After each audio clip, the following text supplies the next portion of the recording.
Hello everyone. First and foremost, let me apologize that it has taken me this long to get out the next series of videos to support you with the CalTPA. In this particular video, we're going to focus on step 1C, which is the rationale. But before I do, I just want to review what we've talked about so far. And so CalTPA, in a nutshell, CalTPA Cycle 1 is about planning a single lesson for a single instructional period. And so in step 1, you are planning that lesson, or as you can see up here, you plan, and then you teach, and then you reflect, and you apply. So step 1 is about planning, right? And so in step 1A, you were telling the assessor everything you knew about your students, both, or not both, but in terms of your whole class, as well as your focus students.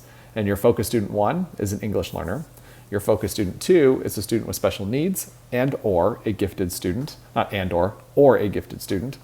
And then focus student 3 is a student with social and emotional needs. They describe it as someone who needs other academic support.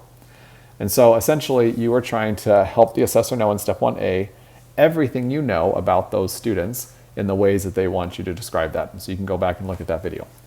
Then in step 2, you actually plan, or step 1B, you plan the lesson, right? And so you articulate what plan or what lesson you're going to plan for the single instructional period that you're going to teach. Now, step 1C is critically important, and I want you to consider this like a peanut butter and jelly sandwich, right? And so essentially what you are doing now is you've told me what you know about students. You are now planning a plan, and step 1C is about connecting the dots, right? And so telling me why you planned this plan for those particular students in mind. And this is why students perform poorly in this section. There are 4 rubrics for this particular section, 4 of, I think, of the 8 rubrics that you will have. So half of the assessment is focused on this aspect of the TPA, and so many students either score a 2 or a 1 in this area because they don't do that one simple thing, which is, in your rationale, connect the dots.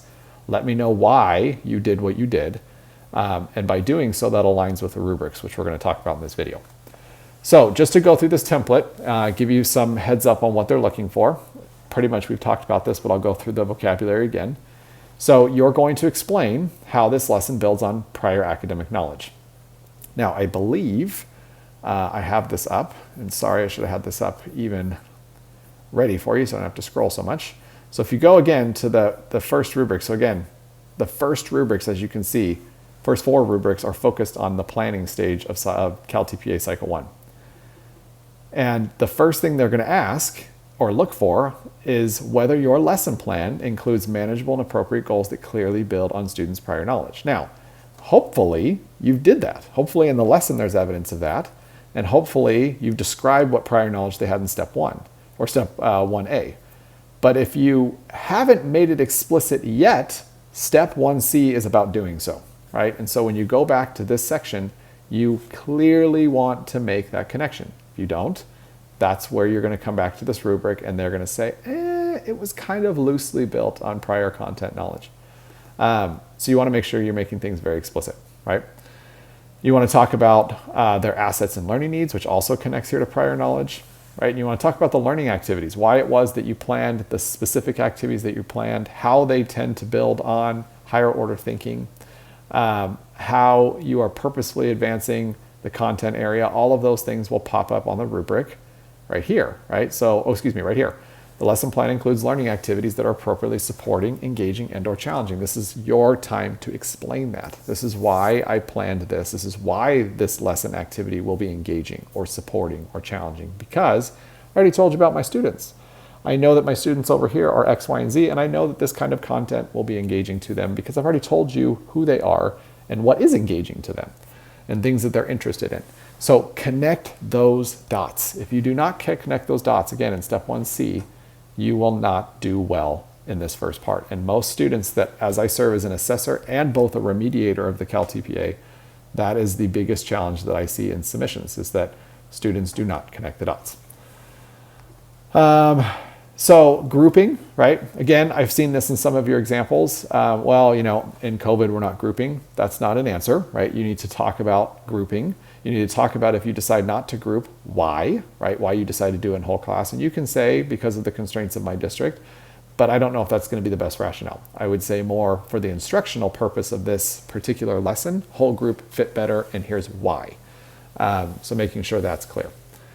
Addressing the academic language development, again, go back to the rubric, they're going to want to see that, right? So content-specific instructional strategies include modeling and or scaffolding that will assist students to reach not only the expectations of the learning activities, but also academic language development, right? And so again, you want to describe that here.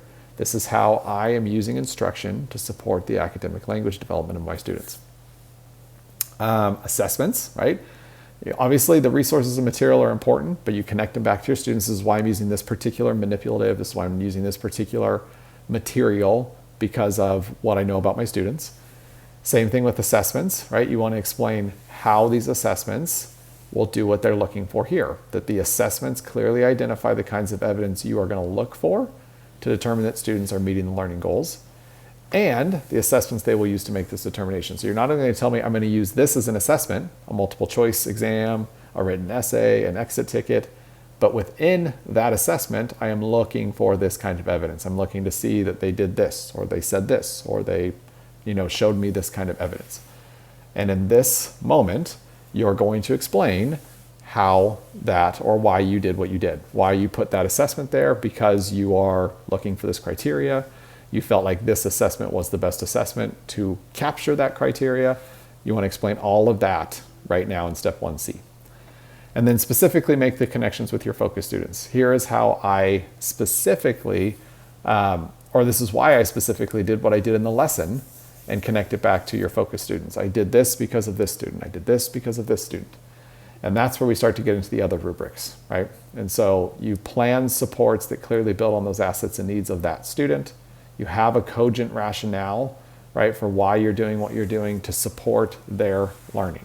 And specifically when you look at your FS1, you want to include reading, writing, listening, and or speaking. If you don't use all modalities, that's fine, but if you are using those modalities, explain how those modalities will support students in content learning.